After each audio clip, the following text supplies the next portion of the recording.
I guess the first time I ever saw him, I was standing in the store looking out the window, and I said, "Butch, who is that?" He said, "Oh, that's Ted Kaczynski." The man who single-handedly changed the history of a quiet little town nestled in the mountains of Montana forever. And I would call it local terror. I mean, he was terrorizing his neighbors as well. You knew he was smart, visiting with him. I actually don't know how you couldn't go mad living in such a small place and spending so much time alone. A community left shocked, and a town left with a black eye in its history. Lincoln isn't backwoodsy and hokey. We're really not lawless. And now, over 20 years later, what we're trying to show in the movie is that even monsters have a different side.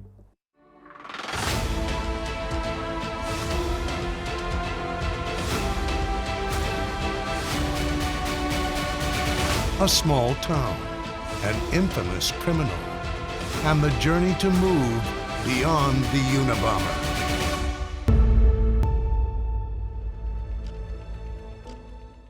Lincoln, Montana, a quick stop on Highway 200 right between Great Falls and Missoula.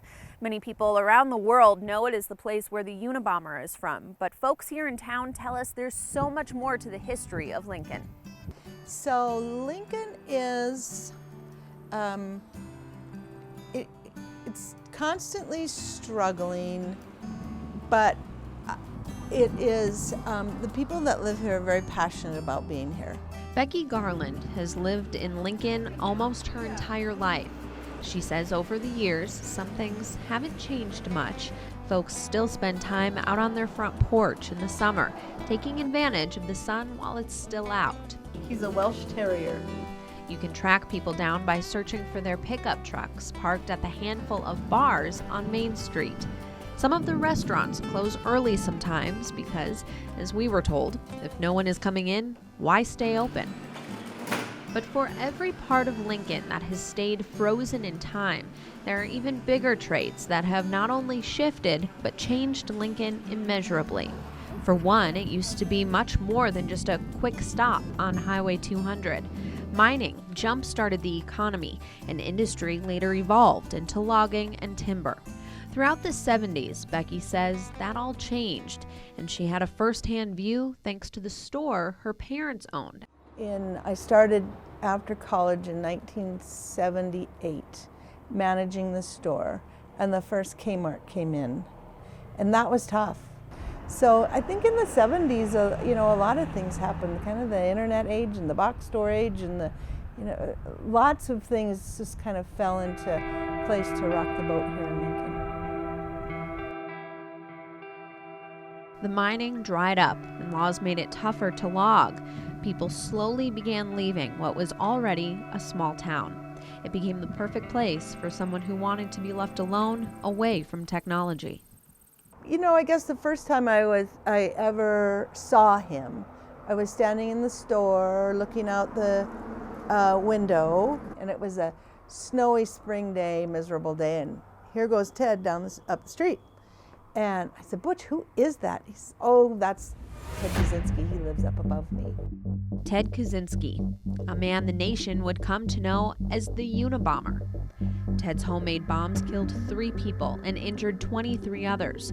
For a time, he was one of the most wanted men in the country. It just felt so surreal. It felt like, well, you dirty bugger, shame on you.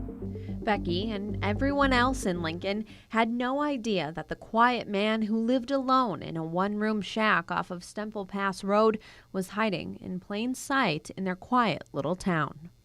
And again, he was just nice and polite.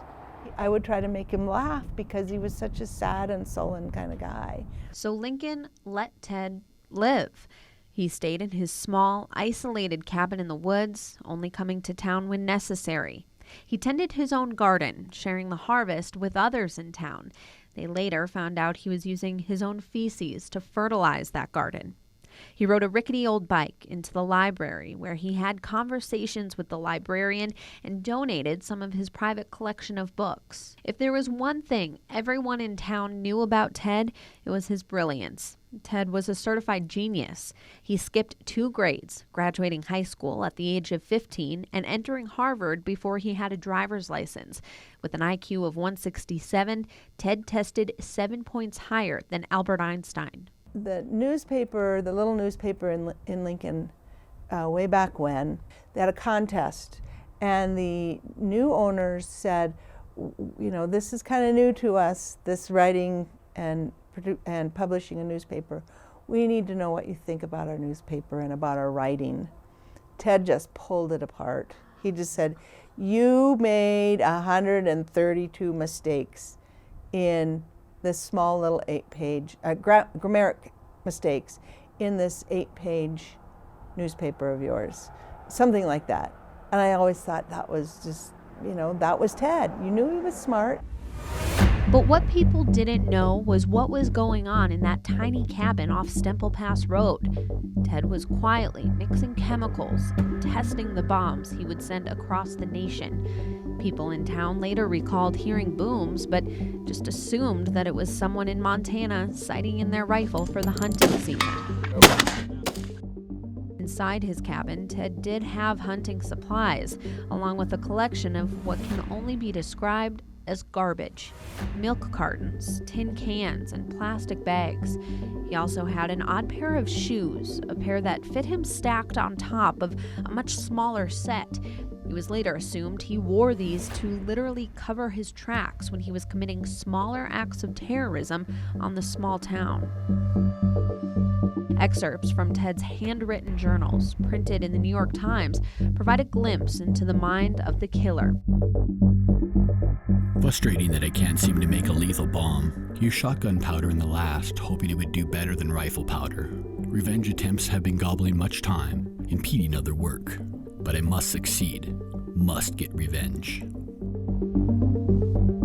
His first bomb, sent to a professor at Northwestern University in 1978, exploded in the hands of a security guard, leaving only minor cuts and burns. The second professor this week is hurt by a mail bomb. The bomb was placed inside a hollowed-out section of a book. It would be 7 years before one of his bombs killed and 17 years before he was caught. The FBI had attributed 16 bombs to Ted. He killed 3 and injured 23. I intend to start killing people. If I'm successful at this, it is possible that when I'm caught, not alive, I fervently hope, there will be some speculation in the news media as to my motives for killing. And speculation there was. Here we go. I saw a man running with blood.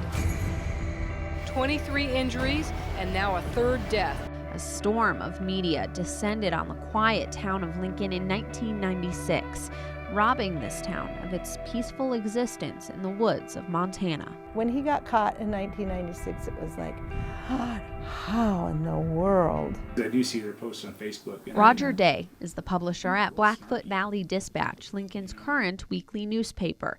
He says he's heard plenty about the chaos in town the days following Ted's arrest. I know a lot of folks got a really negative impression of the media from that because it was so invasive. They were everywhere. They were, from what I understand, flagging down whoever they could find to talk to. Even after the initial media frenzy calmed down, the damage was done.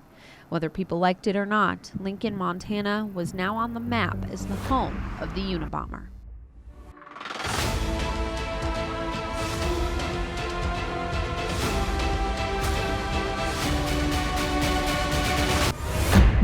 Coming up, in the 22 years since Ted's arrest, countless movies, documentaries, and stories have been told about the Unabomber. And according to the people in Lincoln, just about every one of those stories got the town all wrong. What we're trying to show in the movie is that even monsters have a different side.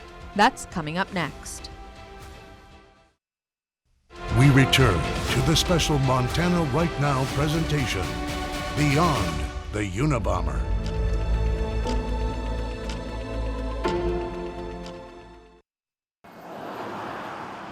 In 1996, the quiet little town of Lincoln, Montana was thrust into the national spotlight. Here we go. I saw a man running with blood. 23 injuries, and now a third death. People were knocking at our doors and the phone was ringing off of the hook, and they wanted to talk to the people that had, had a shingle up and down the street, and they wanted to talk about Ted. The FBI discovered that the Unabomber, a man whose homemade bombs killed 3 people and injured 23, was living in this quiet little town about halfway between Missoula and Great Falls. His home, a wood shack he and his brother built a few miles from town. No electricity, no running water, and just a wood-burning stove for warmth. The small piece of land where Ted lived is still infamous. Though the 10-by-12 cabin was removed by authorities in 1996, there are still remnants of Ted on the property. A makeshift shower, a garage he built for his bike, and decades later, still evidence of his arrest etched on the trees forever. I actually don't know how you couldn't go mad living in such a small place and spending so much time alone. Movie producer Matt Flanders has been studying Ted Kaczynski for more than 10 years. He lived for decades in a cabin that was 10 feet by 12 feet and spent months alone, in the winters in particular. Hollywood has told the story of the Unabomber many times before, but they always leave out an important character, and that's the town of Lincoln. But now a movie crew is here on Ted's old property, even recreating the cabin that he used to live in, to share the story of one of Montana's most notorious criminals. Montana really is a second lead character in the film. It's so important, the landscape, the beauty, and the people. Maybe it's because Flanders is originally from Montana, or because this crew saw the benefit of filming on site. Maybe a little bit of both. Regardless, the new movie, to be called Ted K, has made a commitment to not only the story of the Unabomber, but to the people of Lincoln. I think they want their story told, their side of the story, which is, we are good people, we're good neighbors. There was someone who wasn't so good living amongst us. For months, producers of the film sat on the very same front porches as we did. I bet the film crew will say Lincoln was really helpful, and I believe there's some friendships out there that will last for quite some time. Those who knew Ted best let Matt's crew in, and for once, the people of Lincoln get a say in the story of Ted Kaczynski. Of the 45 characters that we cast for the film, we only brought 6 people in from outside the state. Matt found Ted wasn't just terrorizing the country, he was terrorizing those living closest to him as well. Call it local terror. I mean, he was terrorizing his neighbors as well, whether it was killing dogs, running lines across motorcycle trails, damaging property, whether it's sawmills or chainsaws or cut down telephone and power lines. He was doing strange things. He was watching neighbors. He wrote a lot about his feelings towards some of his neighbors, and it's after the fact to find that out is horrifying. At the time, no one suspected the hermit living alone in the woods. Most people just thought teenagers were causing all the trouble, maybe because the tracks left behind were those of a smaller shoe. In fact, most people in town didn't really mind Ted at all. What's interesting and what we're trying to show in the movie is that even monsters have a different side. People didn't know that he was killing people. People just saw him as kind of a recluse and a kind of a strange, socially awkward person. They didn't see the monster side. All right, so you just walk straight up the hill. I've remembered everything I was supposed to say. Good. On the final day of filming, one of the women who helped Ted with his garden and tried to bring a smile to his sullen face finally decided she'd play a part in the film. The crew is now back in New York working on some special effects, but in a final act of respect, the crew agreed to completely clear Ted's old property of every last trace of the Unabomber, to leave a clean slate for the new property owners. I hope that by telling this story and then cleaning up that property and getting rid of every sign of Ted will be healing for the community. Now, the story being told here today ends in 1996, but in the 20 years since then, the town of Lincoln has tried desperately to grieve, heal, and move beyond the legacy of being where the Unabomber is from. Up next, we tell you how some unique pieces of art could be what is helping the town move beyond the Unabomber. We return to the special Montana Right Now presentation, Beyond the Unabomber.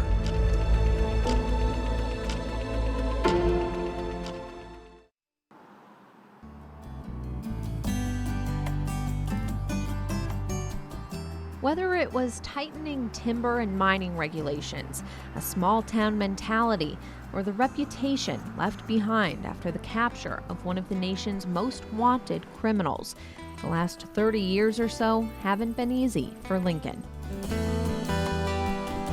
Since Ted's arrest in 1996, Lincoln has struggled to find its identity, but some residents think that they've finally found it again here among the trees that first put Lincoln on the map in the first place. Sculpture in the Wild, a short walk in the woods that takes visitors through some truly remarkable pieces of art. In a way, it's become more than just a walk. It's become a way for a community plagued by failing industries to rise up and create a new identity.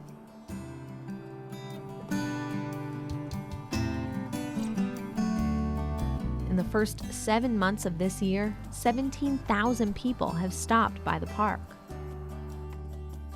It's hard for folks, businesses in town, to measure how much of an impact they're actually seeing from it. But when you have, 17,000 folks come through town, it's going to have an impact on the economy, a positive impact. It's gotten people to go, we can maybe bring some more to town, bring something else into town that'll get people here. And bring more to town by using what's already there. The park focuses on its surroundings in the environment, not just through sculpture, but truly innovative artwork. One University of Montana student is creating music based on wave measurements taken from the trees. But it's not just sculpture in the wild that's changing the future of Lincoln. Lincoln is also working to actively recruit people who are hiking or biking the Continental Divide Trail, a 3,000-mile trail that runs between Mexico and Canada, and as luck would have it, right by Lincoln. And that you can just put your tent here and then stay here. Ironically, it's the same hills and trails Ted used to explore on foot.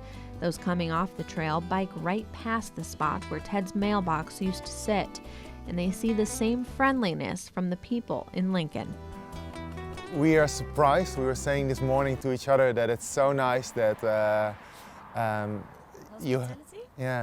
it's so open for cyclists. Lincoln provides them with a grocery store, a place to rest and get your much-needed fresh cup of coffee. It's quite messy. It's not always like this. But like so many of the people coming through town, Feitz Gerritsen and his girlfriend will pack up and leave early in the morning. The real struggle is getting more families to move into town. Bill Frisbee is a member of the Lincoln Chamber of Commerce. His restaurant, the Lincoln Pit Stop, serves as many as 2,000 milkshakes a day. Probably already done 12 or 14, and it's a slow day. He says while the people of Lincoln enjoy the small town lifestyle, there are a number of residents who recognize the need for growth. Our main street is Highway 200, and it can be a little daunting sometimes to walk that corridor. And what we want to do, and what Envision Lincoln wants to do, is create a space where people can do that. But still keep Lincoln, Lincoln. And that's hard to do if you're trying to grow an economy. It's a heck of a balancing act, which I think is why it's been so tough. Slowly but surely, some of the town's pillars are starting to see their kids come back to Lincoln. Becky's son is raising his family here. Those kids want to live here, so they're finding ways to live here, make it work. They can work from home, they find jobs that they can work from home, and a lot of them are very professional kids. Studies show millennials are leaving big cities to live closer to nature and to disconnect. The 2018 Home Buyer and Seller Generational Report found that 21% of millennials chose to buy in small towns in 2017. That's up 5 points from the year before. But no matter how much the town evolves and thrives, there will always be the nagging reminder of its past. And for many in Lincoln, it's getting old. But after a couple years, you start to hear in the background conversations of people coming through that, you know, this is where Ted Kaczynski's from, and that's all they know about Lincoln. You start to understand why people get a little tired of hearing it. Of course, Becky says there's no harm in having a little fun sometimes. One year, at the annual Chamber of Commerce fundraiser, a group reenacted Andy of Mayberry with a Ted twist. Turned out to be one of those raving success plays that we put on. I played Ted. Jerry Burns was who grabbed Ted out of his house originally with the FBI. He cameoed in it and pulled me out and threw me in jail and stuff. So it was really, really fun. So that kind of healed, I think, some people, let them laugh about it. While the rest of the nation is still fascinated with Ted Kaczynski, conversations on these front porches instead focus on the new teachers at the high school, and the upcoming community garage sale, or the 4th of July fireworks. It's kind of an old news to us. I understand its history, but we really want to get by it. We're doing greater things than worrying about the Unabomber being a part of Lincoln right now. Lincoln, Montana, the town that has moved beyond the Unabomber.